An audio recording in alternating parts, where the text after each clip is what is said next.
दोस्तों, आज की ये कहानी हमें आरोही जी ने भेजी है, जो कि बेंगलुरु की रहने वाली हैं। तो आइए आगे की कहानी सुनते हैं उन्हीं के पॉइंट ऑफ व्यू से। जीएम जी, आज मैं आपको एक नई कहानी बताती हूँ जो कि मेरी नानी ने मुझे बताई थी। तो उन्होंने बताया कि जब मेरी मम्मी की शादी हुई थी तो 1 साल के अंदर ही वो गर्भवती हो गई। उनकी शादी गांव में हुई थी। तो जब वो गर्भवती हुई तो उनसे मिलने गांव के बहुत सारे लोग आने लगे। साथ ही बहुत सारे लोग उनको कुछ ना कुछ गिफ्ट दे रहे थे। लेकिन कुछ देर के बाद उनके पड़ोस की एक औरत आई और वो मेरी मम्मी से मिलने के बहाने उसने एक मंगलसूत्र मेरी मम्मी को उपहार के रूप में दे दिया। मंगलसूत्र काफ़ी सुंदर दिख रहा था, जिसके कारण मम्मी ने उसे तुरंत ही पहन लिया। और उस समय मम्मी का 3रा महीना चल रहा था। लेकिन मंगलसूत्र पहनने के बाद ही मम्मी को 1 हफ्ते में ही अजीब सा लगने लगा और मेरी मम्मी की तबीयत बहुत ख़राब होने लगी। तो जब मेरी मम्मी ने दादी से बताया कि उन्हें कुछ ठीक नहीं लग रहा है, तो मेरी दादी ने कहा, अरे बेटी, ये सब प्रेगनेंसी के दौरान होता है। मैं आपको बता दूं कि मेरी दादी हॉस्पिटल में जॉब करती थी, इसलिए उन्हें इन सब के बारे में बहुत आराम से पता था। फिर कुछ दिनों के बाद मम्मी को रात में किसी बच्चे की रोने की आवाज़ सुनाई देती है। तो कभी ऐसा लगता कि कोई दरवाजे को बहुत ज़ोर ज़ोर से पीट रहा हो। ऐसा उनके साथ लगभग 6 महीने तक चला। और फिर 7वें महीने में मम्मी को रात में पेट में बहुत तेज़ दर्द उठा। तो मम्मी को लगा कि शायद आज रात उन्होंने खाना ज़्यादा खा लिया है, इसलिए पेट दर्द हो रहा है। तो टॉयलेट जाकर होके आती हूँ। फिर जब वो आंगन में गई तो आंगन से थोड़ी दूर एक बड़ा सा इमली का पेड़ था, जो कि आज भी है। तो मम्मी ने देखा कि उस इमली के पेड़ पर एक औरत बैठी हुई है। ये देखकर मेरी मम्मी के मुंह से चीख ही निकल गई। उनकी चीख सुनकर जब पापा आए तो मम्मी ने उन्हें डरते हुए सारी बात बताई। फिर जब पापा ने इमली के पेड़ की तरफ देखा तो उन्होंने कहा कि नहीं, वहाँ तो कुछ भी नहीं है। इसके बाद मेरे पापा ने बोला कि लगता है तुमने अंधेरे में पेड़ की डाली देखी होगी और कुछ भी नहीं, ये सब तुम्हारे मन का ही वहम है, और चलो अंदर चल के आराम करो। फिर अगली सुबह मम्मी की तबीयत बहुत ही ज़्यादा ख़राब हो गई। तो मेरे पापा ने डॉक्टर को दिखाया। तो डॉक्टर ने कहा कि इन्हें कुछ भी नहीं हुआ है, बस इन्हें थोड़ी आराम की ज़रूरत है। फिर घर आने के बाद मेरे पापा ने मम्मी से कहा, अरे जया, क्यों ना तुम कुछ दिनों के लिए अपने मायके ही चली जाओ, शायद वहाँ तुम्हें कुछ अच्छा लगे। और फिर ऐसा हुआ। कुछ दिनों के बाद नाना और नानी मम्मी को लेने आए। जब मम्मी नानी के घर गई तो वहाँ उनको बहुत अच्छा लगने लगा। लेकिन कुछ ही दिनों के बाद उनके शरीर का रंग चेंज होने लगा और धीरे धीरे उनके शरीर का रंग बिल्कुल गोरा होने लगा। तो मेरी नानी ने सोचा कि शायद ये प्रेगनेंसी के कारण ही हो रहा है। इसी तरह एक दिन जब मेरे नाना अपनी ड्यूटी से घर वापस आ रहे थे तो मेरी मम्मी घर के आंगन में खाट पर बैठी हुई थी और उस वक्त मेरी मम्मी के शरीर का रंग बिल्कुल सफ़ेद हो गया था। तो मेरे नाना ने नानी से बोला, अरे जया को क्या होता जा रहा है, दिन पर दिन इसका शरीर बिल्कुल सफ़ेद ही होता जा रहा है। तो नानी ने बोला, अरे मुझे लगता है शायद ये प्रेगनेंसी के कारण हो रहा है। तो नाना ने बोला, मुझे तो लगता है ये ज़रूर कोई ऊपरी चक्कर है, और मुझे तो ये भी लग रहा है कि हमारी बेटे पर किसी ने काला जादू किया है। यह सुनकर मेरी नानी काफ़ी डर गई। तो मेरी नानी ने कहा, लेकिन हमारी बेटी पर काला जादू किसने किया होगा? तो नाना ने कहा, अब ये बात तो जया से ही पूछनी पड़ेगी। फिर जब नाना और नानी मम्मी के पास गए और उनसे इसका कारण पूछा तो उन्हें कुछ भी नहीं पता था। तभी मेरे नाना की नज़र मम्मी के उस मंगलसूत्र पर गई। तो मेरे नाना ने कहा, अरे बेटी, ये मंगलसूत्र तुम्हें किसने दिया है? तब मम्मी ने बताया कि हमारे पड़ोस में एक औरत रहती है और उसी ने ही मुझे ये मंगलसूत्र दिया है। तो नानी ने कहा, अरे बेटी, क्यों ना ये मंगलसूत्र तुम मुझे ही दे दो। फिर इसके बाद दूसरे दिन मेरी नानी वही मंगलसूत्र लेकर बाबा के पास गई। तो बाबा ने बताया कि इस मंगलसूत्र पर काला जादू हुआ है, क्योंकि इस काले जादू से तुम्हारी बेटी तो बाबा ने बताया कि इस मंगलसूत्र पर काला जादू हुआ है और इस मंगलसूत्र को जो भी पहनेगा उसका बच्चा उसी वक्त खराब हो जाएगा और धीरे धीरे करके वो कमज़ोर हो जाएगी, क्योंकि इस काले जादू से तुम्हारी बेटी के शरीर के अंदर का जितना भी खून है वो धीरे धीरे एक प्रेतनी पी रही है। ये सुनकर मेरी नानी उन बाबा के पैर पकड़ लेती हैं और कहती हैं, बाबा, कुछ भी करके मेरी बेटी को बचा लो। फिर इसके बाद बाबा कहते हैं, तुम्हारी बेटी को बचाना तो बहुत ही ज़्यादा मुश्किल है, क्योंकि वो प्रेतनी इस काले जादू के सहारे तुम्हारी बेटी के साथ कई महीनों से जुड़ी हुई है और जिसके कारण तुम्हारी बेटी का काफ़ी सारा खून भी पी लिया है। इसको ठीक होने में कम से कम 1 हफ्ता तो लगेगा, इसलिए अभी तुम घर जाओ और हो सके तो तुम अपनी बेटी का इलाज भी करवाओ और इधर में पूजा पाठ करके उस काले जादू को ख़त्म करने का कोई रास्ता देखता हूँ। लेकिन दूसरी तरफ मेरी मम्मी का खून बहुत ही ज़्यादा कम हो गया था और उनका ब्लड ग्रुप भी पूर्ण निगेटिव था, जिसके कारण सेम ब्लड ग्रुप का मिलना बहुत ही ज़्यादा मुश्किल हो रहा था। मेरे नाना नानी और मेरे पिताजी पूरे गांव में सबका ब्लड ग्रुप पूछा, लेकिन किसी का भी निगेटिव नहीं था। और ठीक इस दिन शाम को वो बाबा मेरी नानी के घर आए और उन्होंने कहा, बेटी चिंता मत करो, मैं इसका तोड़ जानता हूँ। और फिर कुछ पूजा पाठ करने के बाद उस बाबा ने वो मंगलसूत्र हवन कुंड में जलाकर डाल दिया। मंगलसूत्र के जलते ही वो प्रेतनी भस्म हो गई और वो काला जादू भी टूट गया। लेकिन जब मेरी मम्मी को बच्चा हुआ तो वो कुछ ही दिन के अंदर ही मर गया, क्योंकि मेरी मम्मी के अंदर खून की बहुत ज़्यादा कमी थी, तो उनके बच्चे को खून कहाँ से मिलता, जिसके कारण वो कमज़ोर पैदा हुआ और कुछ ही दिनों के बाद वो मर गया।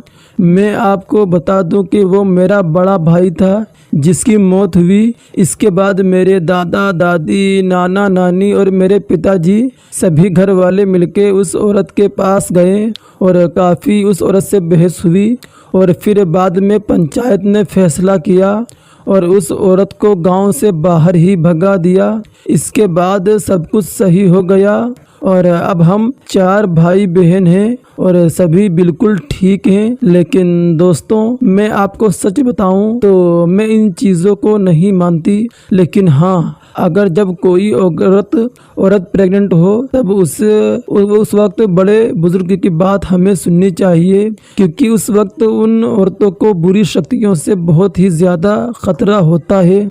आई होप आपको मेरी ये कहानी ज़रूर पसंद आई होगी। तो आज की कहानी में बस इतना ही। तो आप लोगों को कमेंट करके ज़रूर बताना है कि आप लोगों को ये कहानी कैसी लगी। दोस्तों, तमिलनाडु में एक जगह है और यह कहानी एक व्यापारी की है जो कि अपने जवानी के दौर पर नीली नाम की एक लड़की से शादी कर लेता है और उनकी मैरिड लाइफ स्टार्टिंग में बहुत ही अच्छी होती है, लेकिन वक्त के साथ साथ उनकी मैरिड लाइफ ख़राब होने लग जाती है और दोनों के बीच झगड़े होने शुरू हो जाते हैं। ये झगड़ा उनके बीच रोज़ रोज़ होने लगा था, जिसकी वजह से व्यापारी हमेशा अपसेट और चिड़चिड़ा सा रहने लगा था और कभी कभी वो नीली पर हाथ भी उठा देता था। इसी तरह एक दिन नीली और व्यापारी को एक शादी में जाना था। उस टाइम पर उस गांव में ऐसा था कि अगर गांव से बाहर किसी को भी जाना है तो एक जंगल के रास्ते से होकर गुजरना पड़ता था। नीली और वो व्यक्ति व्यापारी उसी जंगल के रास्ते से होकर जा रहे थे, लेकिन अब उस टाइम पता नहीं क्या हुआ कि दोनों के बीच में फिर से झगड़ा शुरू हो गया उस टाइम व्यापारी का दिमाग इतना ज़्यादा ख़राब हो गया कि वो आउट ऑफ कंट्रोल हो गया और उसने नीली को वहीं मारना शुरू कर दिया। उसी रास्ते में एक कुआं पड़ता था और उसी कुएं में व्यापारी ने नीली को धक्का देकर मार दिया। वो पूरी तरह से सुनिश्चित हो गया, कन्फर्म हो गया कि नीली अब मर चुकी है, तो वो चुपचाप अपने गांव वापस आ गया। गांव में आने के बाद व्यापारी ने कहा कि नीली कहीं खो गई है, मैंने उसे बहुत ढूंढा लेकिन वो कहीं नहीं मिली है। गांव वाले ये सुनकर हैरान हो गए और उन्होंने नीली को बहुत देर तक ढूंढा, यानी कि करीब 1-1.5 घंटा या 1-1.5 हफ्ता या 10 से 15 दिन हो गए, लेकिन नीली उन्हें कहीं नहीं मिली। व्यापारी अपना खुश था कि चलो उससे छुटकारा तो मिला, और कुछ सालों के बाद उसने दूसरी शादी कर ली और वो व्यापारी पीसफुली अपनी दूसरी वाइफ के साथ अपनी लाइफ जी रहा था। लेकिन दूसरी तरफ नीली की आत्मा अपना रिवेंज लेने के लिए तड़प रही थी। वो इस इंतज़ार में उस कुएं में बैठी थी जहां उस व्यापारी ने उसे जान से मार दिया था कि कब वो व्यापारी इस रास्ते से गुजरेगा और वो उसे मारकर अपना बदला पूरा करेगी। वक्त धीरे धीरे बीतता गया और एक दिन व्यापारी को उसी रास्ते से किसी बहुत ज़रूरी काम से जाना था। व्यापारी उसी रास्ते से गुज़र रहा था कि तभी नीली की आत्मा ने देखा कि वो व्यापारी उसी रास्ते से आ रहा है, तो उसने तुरंत उसकी सेकंड वाइफ का रूप ट्रांसफॉर्म किया। पास ही के पास एक पेड़ की टहनी से उसने एक फेक बेबी को ट्रांसफर किया, मतलब नकली एक बच्चा बनाया और वहीं पर खड़ी हो गई। व्यापारी ने देखा कि यार मेरी दूसरी वाइफ यहाँ क्या कर रही है। उसने उसे आवाज़ लगाई तो नीली ने अपनी ही आवाज़ में उसे पुकारा। ये सुनकर व्यापारी थोड़ा कंफ्यूज सा हो गया और उसे डर लगने लगा कि यार ये आवाज़ तो नीली की ही है। जब उसे पूरी तरीके से यकीन हो गया कि ये कोई और नहीं बल्कि नीली की ही आत्मा है जो उससे बदला लेना चाहती है, तो वो डर के मारे भागते लगा।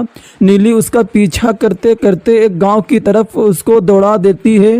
व्यापारी अपने आप को बचाने के लिए उसी गांव के काउंसिल ऑफिस में घुस जाता है, जहां पर करीब 70 काउंसिल मेंबर बैठे हुए थे और उसी के पीछे पीछे नीली भी उसकी सेकंड वाइफ का रूप लेकर उस काउंसिल ऑफिस में घुस जाती है।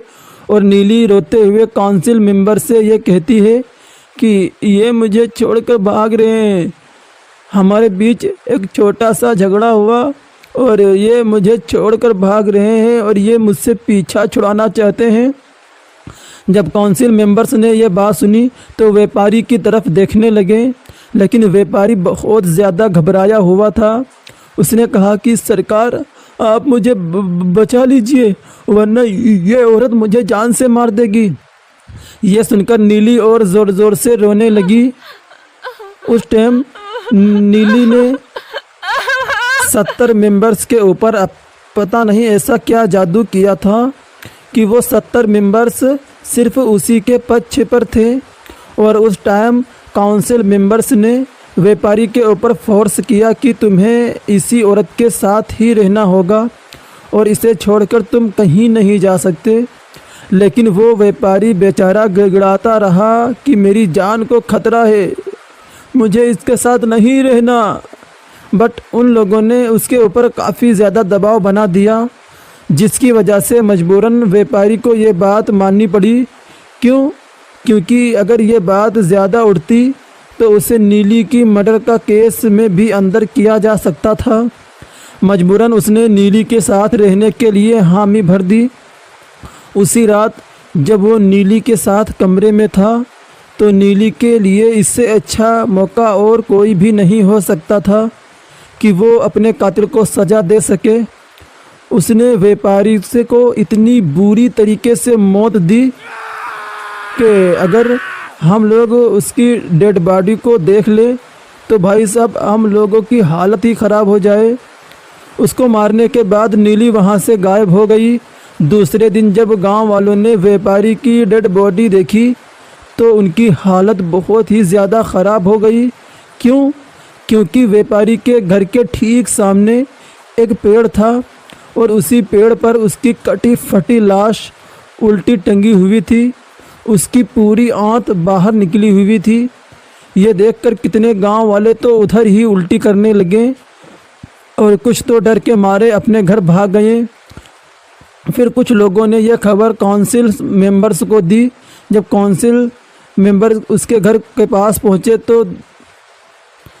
तो उन्हें बड़ी तकलीफ़ हुई और वो बहुत ही ज़्यादा दुख में आ गए। क्यों? क्योंकि उन्हें लगा कि कल रात व्यापारी अपनी जान के लिए भीख मांग रहा था, लेकिन हम लोगों ने उसे फोर्स किया कि तुमको इसी औरत के साथ ही रहना है। यानी कि उन काउंसिल मेंबर्स को इतना ज़्यादा दुख पहुंचा कि उन्हें ये लगा कि आखिर इस व्यापारी की मौत हम ही लोगों की वजह से हुई है। फिर उन्होंने एक मंडप बनाया, या फिर आप बोल सकते हैं पंडाल टाइप का। उसी में ही आग लगाया और 70 के 70 मेंबर्स उसी में ही कूद कर अपनी जान दे देते हैं और वो पूरा इलाका बिल्कुल शमशान घाट की तरह हो जाता है।